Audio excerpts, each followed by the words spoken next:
वितरण किया जाता है।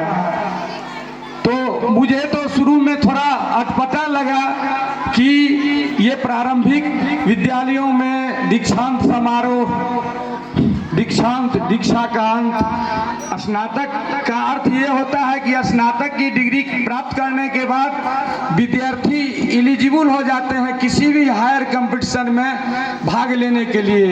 ही may be participant in any type of competitive examination. लेकिन ये प्रारंभिक विद्यालय में इसका क्या प्रयोजन हुआ? लेकिन है तर्क, इसमें भी तर्क छुपा हुआ है। विद्यालय में भी कमजोर बच्चों को अन्य बच्चों के समतुल्य बनाए जाने के लिए कक्षा दक्ष का आयोजन किया गया।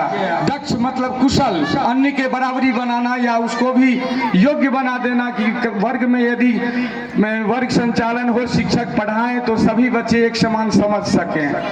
तो दक्ष,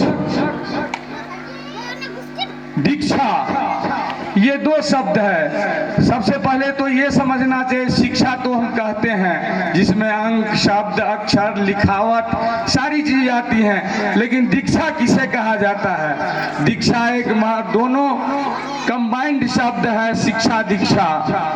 दीक्षा का अर्थ होता है पुराने जमाने में जब व्यवहारिक ज्ञान की शिक्षा दी जाती थी, मुफ्त शिक्षा दी जाती थी। शिक्षा में हम कुछ न कुछ पे करते हैं, भुगतान करते हैं, चाहे वह किसी भी तरह का भुगतान क्यों न हो, विकास शुल्क हो या कुछ भी हो। लेकिन दीक्षा में कोई भुगतान नहीं होता, बल्कि हम व्यवहारिक जीवन के बारे में, हम कैसे संवेदनशील बने, हम कैसे जागरूक बने, हम कैसे एक अच्छे मानव बने, इसका पाठ सिखाया जाता है।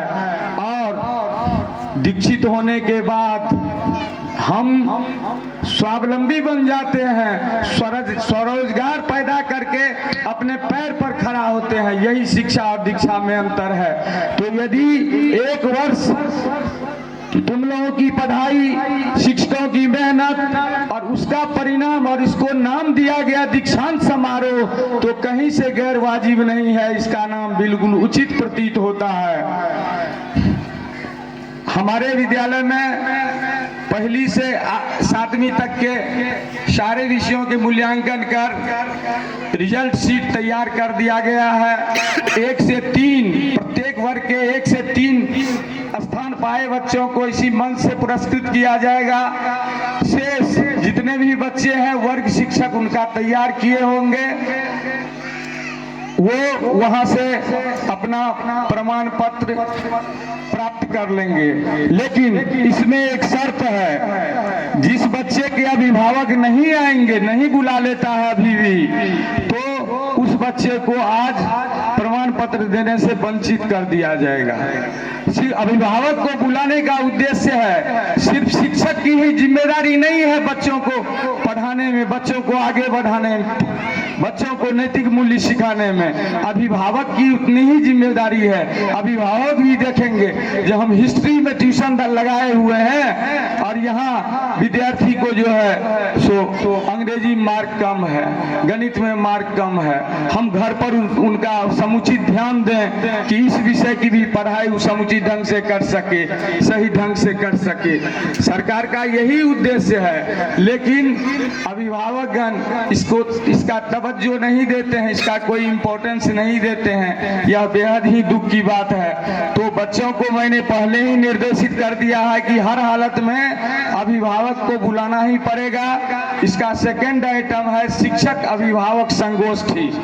अभिभावक को भी कहना, हमारे विद्यालय या शिक्षण व्यवस्था में कोई त्रुटि है और वो ये सलाह देंगे, हमारा ध्यान आकृष्ट करेंगे, तो हम उसका समुचित सुधार कर पाएंगे, करने का प्रयास करेंगे। तीसरी चीज है मूल्यांकन प्रकाशन, तो वो तो हो चुका है, अब वितरण कर दिया जाएगा। और पुरस्कार वितरण, जो बच्चे फर्स्ट से थर्ड पोजीशन लाए हैं अपने अपने वर्ग में, उन्हें तथा आज के कार्यक्रम में जो संगीत, वाद विवाद, क्विज आदि में अच्छा प्रदर्शन करेंगे उन्हें भी पुरस्कृत किया जाएगा। इन्हीं शब्दों के साथ मैं अपनी बात समाप्त करते हुए अनाउंसर महोदय से अनुरोध करता हूं कि अपना कार्यक्रम को आगे बढ़ावें।